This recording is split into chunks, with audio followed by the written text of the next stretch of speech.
नमस्कार दोस्तों, आर्यमा ज्ञान संबोधि में आप सभी का स्वागत है। जैसा कि आपको पता है, पिछले लेक्चर में मैंने आपको समास विषय से अवगत कराया था। आज हम पहले समास पर चर्चा करेंगे, अव्ययभाव समास पर। इसके मैंने कुछ अति महत्वपूर्ण उदाहरण यहाँ संजो के रखे हैं जो आपके परीक्षा की दृष्टि से बहुत महत्वपूर्ण है। इस विषय को देखिएगा। मैंने समास को अलग अलग छोटे छोटे विषय के रूप में लेकर के एक समास को आपके लिए अलग से एपिसोडिक एक तरह का बनाया है, ताकि आपको एक एक श्रृंखला में जो है समास बहुत अच्छे तरीके से समझ में आ सके। तो आइए अव्ययभाव समास पर चर्चा करते हैं। जैसा कि आपको पता है, अव्ययभाव समास से ही पता लग रहा है। अव्ययभाव मतलब जिसका पूर्व पद अव्यय हो। देखिए, मैंने परिभाषा भी लिख रखी है, जिस समास का पहला पद प्रधान हो और अव्यय हो एवं समास बनने पर सारा समस्त पद भी अव्यय हो जाए, उसे हम अव्ययभाव समास कहते हैं। पहले तो आप अव्यय का अर्थ समझिए। अव्यय का अर्थ होता है अपरिवर्तनशील शब्द। अव्यय का अर्थ होता है जिसमें किसी प्रकार का परिवर्तन नहीं आ सकता। अव्यय का अर्थ होता है जो समस्त पद जैसा है वह लिंग वचन कारक काल क्रिया किसी के हिसाब से नहीं बदल सकता, वह ऐसे का ऐसा ही रहेगा। उसे हम अपरिवर्तनशील शब्द को ही हम अव्यय कहते हैं। जैसा कि यहाँ परिभाषा से स्पष्ट है, जिस समास का पहला पद प्रधान हो तथा अव्यय हो और समास बनने पर समस्त पद भी अव्यय हो जाए, उसे अव्ययभाव समास कहते हैं। देखिए, मैंने एग्जाम्पल दे रखा है। समय के अनुसार जब ये समास बना, समस्त पद बना, तो देखिए समस्त पद क्या बना इसका, यथा समय। यथा समय में पूर्व पद यथा अव्यय है और सारा समस्त पद मिलकर भी यथा समय मिलकर भी अव्यय है। कहने का तात्पर्य ये है कि यह जो समस्त पद है किसी प्रकार बदल नहीं सकता। हम यथा समय को यथा समयो नहीं कर सकते, इसको यथा समाय नहीं कर सकते। ये जैसा शब्द लिखा हुआ है ऐसे का ऐसा ही इस्तेमाल होगा, इसलिए हम इसको अव्यय कहते हैं। दूसरा एग्जाम्पल मैंने यहाँ लिखा, जन्म भर। देखिए, जब ये समस्त पद बना तो ये बन गया आ जन्म। पूर्व पद इसका अव्यय है आ, और जब ये पूरा बन गया आ जन्म तो सारा समस्त पद मिलकर भी अव्यय हो गया। तीसरा भी मैंने एग्जाम्पल लिखा, कायदे के अनुसार। बाकायदा, बा इसमें पूर्व पद है अव्यय है और कायदा इसमें उत्तर पद है। जब ये इकट्ठा मिल गया समस्त पद बन गया तो बाकायदा भी आपका अव्यय बन गया और ये सारे का सारा समस्त पद मिलकर अव्ययभाव समास मिल गया। यदि आपको यहाँ नहीं समझ में आता है तो दूसरा पॉइंट भी मैंने बहुत अच्छे तरीके से आपको समझाने के लिए लिखा है कि अव्ययभाव समास के समस्त पदों का क्रिया विशेषण शब्दों के रूप में प्रयोग किया जा सकता है, जबकि अन्य समास के समस्त पदों में ऐसा नहीं होता। कहने का तात्पर्य ये है कि जो अव्ययभाव समास के उदाहरण होते हैं, जो इसके समस्त पद होते हैं, वो क्रिया की विशेषता को भी बताते हैं। जैसे देखिए, मैंने यहाँ वाक्य का प्रयोग करके आपको समझाने का प्रयास किया है, मोहन ने भर पेट खाया। तो इसमें जो ये भर पेट है ये अव्ययभाव समास का समस्त पद है। तो भर पेट देखो क्रिया की विशेषता बता रहा है। क्रिया क्या हो रही है, मोहन ने खाना खाया, मोहन ने खाया, खाने की क्रिया हो रही है और उसमें क्रिया की विशेषता क्या है, भर पेट खाया। तो ये देखिए क्रिया विशेषण के रूप में प्रयुक्त होगा। दूसरा एग्जाम्पल देखिए, रवि प्रतिदिन व्यायाम करता है। तो ये देखिए व्यायाम प्रतिदिन, तो ये प्रतिदिन जो है इसमें ये आपका अव्यय है। व्यायाम क्या करता है, प्रतिदिन करता है, तो जो प्रतिदिन है ये आपका समस्त पद है अव्ययभाव समास का।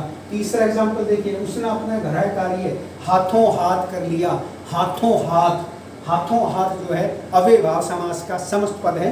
क्रिया की विशेषता क्या है, क्रिया कौन सी हो रही है, गृह कार्य करने की, और उसके क्रिया की विशेषता क्या हो रही है कि वो हाथों हाथ कंप्लीट हो गया, हाथों हाथ पूर्ण हो गया। तो कहने का तात्पर्य ये है, पहली बात तो ये कि जिस समस्त पद का पूर्व पद अव्यय हो और सारा समस्त पद मिलकर के अव्यय हो जाए, उसे अव्ययभाव समास कहते हैं। ये बात ध्यान में ना रहे तो आप ये भी समझ सकते हैं कि अव्ययभाव समास के जितने भी उदाहरण होते हैं वो एक प्रकार की क्रिया की विशेषता को बताते हैं। और ये भी बात नहीं याद रहती है तो तीसरी बात मैंने यहाँ लिखी है, द्विरुक्त शब्द प्राय अव्ययभाव होते हैं। द्विरुक्त का मतलब जो शब्द रेपिटिशन में आते हैं, जो पुनरुक्ति जिनकी की जाती है। जैसे मैं कहूँ गली गली, गाँव गाँव, ठीक है। तो ये देखिए घर घर, पल पल, तो ये जहाँ पर एक जैसे शब्द की पुनरावृत्ति होती है वो आपके जो द्विरुक्ति होती है उसको भी हम अव्ययभाव समास कहते हैं। यदि कोई ऐसा उदाहरण आ जाए, गली गली, गाँव गाँव, पल पल, दिन दिन, घर घर, तो वो भी आपका अव्ययभाव समास होगा। ये भी बात अगर आपको याद नहीं रहती है तो आप चौथी बात याद रख सकते हैं, अव्ययभाव समास में पहले पद के रूप में निम्न शब्द देखे जा सकते हैं। ये शब्द कौन से मिलेंगे आपको? जब भी आप अव्ययभाव समास का उदाहरण देखेंगे तो उसमें आपको ये शब्द मिलेंगे, यथा, भर, प्रति, बा, आ, हर, अनु, बे। इनसे आप जब समस्त पद बनाएंगे तो आप वो भी देख सकते हैं, यथा से यथाशक्ति बन गया, भर से भर पेट बन गया, प्रति से प्रतिदिन बन गया, बा से बाकायदा बन गया, आ से आजीवन बन गया, हर से हर रोज बन गया, अनु से अनुरूप बन गया, बे से बेखटके बन गया। तो कहने का तात्पर्य ये है कि अव्ययभाव समास के जितने भी समस्त पद होंगे उनमें आपको ये शब्द लगे मिल सकते हैं, यथा, भर, प्रति, हर, आ, बे, बा, ये शब्द आपको, निर, ये शब्द लगे मिल सकते हैं। तो इन चारों में से आपको कोई भी बात याद रह जाती है, इन चारों बिंदुओं में से आपको कोई भी बात याद रह जाती है तो आप अव्ययभाव समास को गलत नहीं कर सकते हैं। उसके उदाहरण को आप सही उसका चुनाव करेंगे। मैंने यहाँ कुछ बहुत अति महत्वपूर्ण उदाहरण लिए हैं और मेरा ऐसा मानना है कि अव्ययभाव समास का उदाहरण कोई भी परीक्षा में पूछा गया तो मेरे इन उदाहरणों में से ही वह आपसे पूछा जाएगा। इसलिए इन उदाहरणों को आप याद कर लें। मैंने इनका विग्रह भी किया है। देखिए, इसमें मैंने पहला लिखा है आजीवन। आजीवन आपको पता है समस्त पद है, इसका विग्रह बनेगा जीवन भर, आ मरण, मरण तक, भर पेट, पेट भरकर, प्रतिदिन, दिन दिन या प्रत्येक दिन, प्रति वर्ष, हर वर्ष, बातों बात, बात ही बात में, दिनों दिन, दिन ही दिन में, बेखौफ, खौफ के बिना, यथाशीघ्र, जितना शीघ्र हो सके, बाकायदा, कायदे के अनुसार, बेशक, शक के बिना, यथासंभव, जितना संभव हो, यथा नियम, नियम के अनुसार, हर घड़ी, प्रत्येक घड़ी, भरसक, पूरी शक्ति के साथ, यावत जीवन, जीवन भर, अभूतपूर्व, जो पहले नहीं हुआ हो, निर्विवाद, बिना विवादों के, प्रत्येक, एक एक, गांव गांव, प्रत्येक गांव, गली गली, प्रत्येक गली, निर्भय, बिना भय के। तो ये अति महत्वपूर्ण अव्ययभाव समास के उदाहरण हैं। ये जो मैंने आपको इधर नियम बताए अव्ययभाव समास के, पहला नियम कि जिस समस्त पद का पहला पद प्रधान हो, सारा समस्त पद मिलकर के अव्यय का कार्य करे।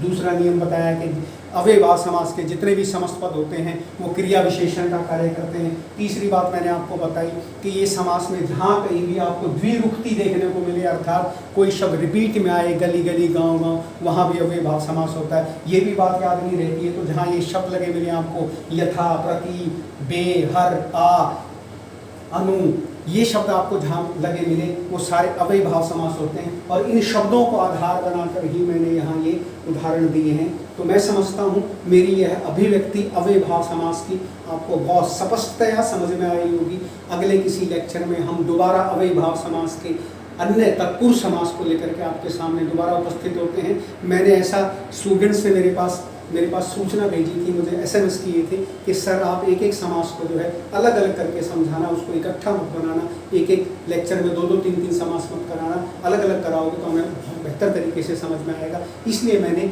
एक एक समास का एक एक लेक्चर बनाया है। तो मैं समझता हूँ आपको ये समझ में आया होगा। यदि आपको मेरी ये अभिव्यक्ति पसंद आई तो मेरे इस चैनल को सब्सक्राइब करना ना भूलें। अगले समास के भाग में, तीसरे भाग में, तत्पुरुष समास में मैं आपसे फिर रूबरू होता हूँ। तब तक के लिए धन्यवाद।